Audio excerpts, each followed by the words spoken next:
Media push narrative that patriotism is adjacent to something evil. Analysts saying Media News Today, reporters and Democrats defend General Milley reportedly contacting China's top general with concerns about Trump. MSNBC's Joy Reid addresses Nicki Minaj Twitter spat over vaccines, and Jimmy Kimmel mocks Floridians who died of coronavirus.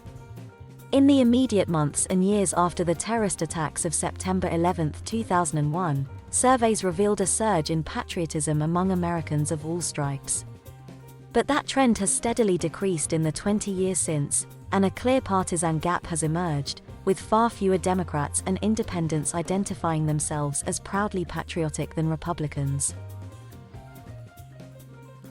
As patriotism and wrapping oneself in the American flag has come to be more identified with being a right-leaning conservative or Republican, media coverage of patriotism has taken a negative turn as well.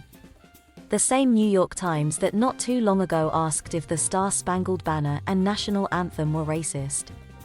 The same New York Times that is defending Olympian Gwen Berry, who turned away from the national anthem in calling the playing of it a set-up. This is not the paper of record.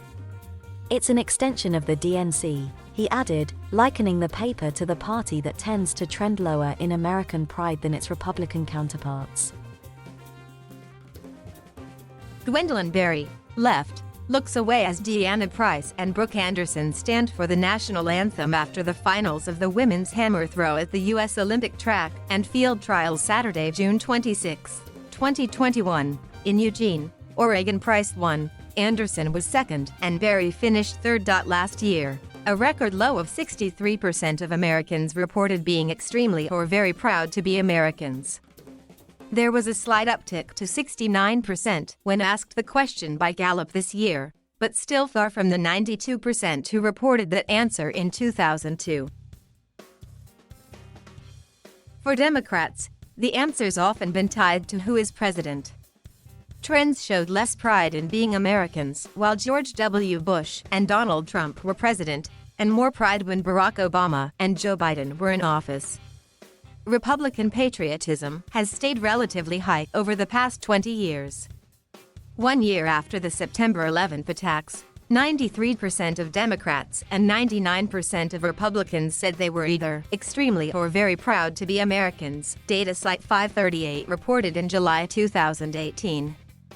The GOP number stayed comfortably in the 90s for the duration of George W. Bush's presidency, but by January 2007, amid an unpopular war in Iraq that sparked no small amount of liberal dissent, the share of Democrats who were extremely or very proud to be Americans had shrunk to 74%.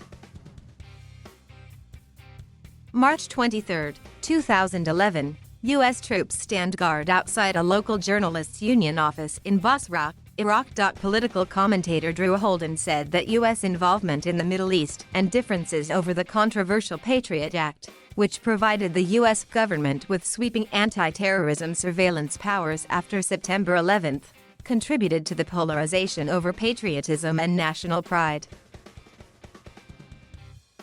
I think that definitely played into this polarization. Post 9/11, patriotism became associated, by the media and both parties, with support for foreign wars in Afghanistan and eventually, and to a lesser degree, Iraq, he said. I think that poisoned the well in a lot of ways. As soon as you've gotten a political cause tied to patriotism in the public square, it cheapens the term and allows people to play fast and loose with the definition. Patriotism is the latest victim of America's politicization and polarization crisis. But should it surprise us that patriotism wanes when outlets like CNN associate the word with January 6 rioters and white supremacists? Holden added, by normalizing these outlandish perspectives, the media has helped create a narrative that uncontroversial views and displays of patriotism are adjacent to something evil, which is going to have a downstream impact on American culture more broadly.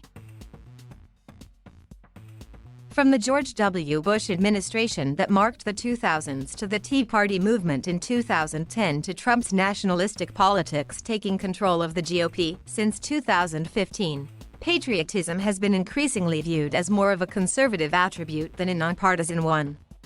And liberal media coverage has at times reflected that tension. December 5, 2015. Republican presidential candidate Donald Trump speaks during a campaign rally in Davenport, Iowa. CNN's John Avlon asked in a 2013 opinion piece how the word patriot had become a dirty word. He ultimately placed blame on conservative activist groups, such as those associated with the Tea Party movement, referring to themselves as the real patriots who, he said, were seeking to defend a traditional way of life from liberals, Democrats, other demographics, and then President Barack Obama. A 2020 piece by Slate magazine called for liberalism to be made great again by liberals around the world, taking back patriotism from right-wing authoritarians who it argued had claimed it as their own. The trend of discomfort with American flags and signs of patriotism continued in 2021 at major outlets. Sports writer William Roden said on CBS This Morning last month that he had enjoyed covering the Olympics during his long career but felt differently now, pointing to how many American flags he saw at the January 6 Capitol riot. Top shot: Trump supporters clash with police and security forces as they pushed barricades to storm the U.S. Capitol in Washington, D.C. on January 6, 2021. Demonstrators breached security and entered the Capitol as Congress debated the 2020 presidential election electoral vote certification. I love the opening ceremonies, March of Countries. Then I realized, man, particularly after these last 4 years, I had it wrong. Nationalism is not good. We've seen the rise of white nationalism. Nationalism is not good, he said. And also, this whole idea, I keep thinking back on the Capitol riots, and I saw a lot of, U.S. flags. So now when I see the flag, and the flag raised, what America am I living in? Are the ones that don't think, we should be here, he went on, referring to him and other African Americans. For liberal outlets like the New York Times, the American flag can be perceived as a hijacked symbol of problematic nationalism or avid Trump support. In a piece published in July, author Sarah Maslin quoted individuals who found the flag has become so politicized that they now think twice about flying it outside their homes or businesses. Some people, for instance, have been hiding their patriotic pride in Old Glory after Trump's supporters, and conservatives in general, have embraced the flag so fervently.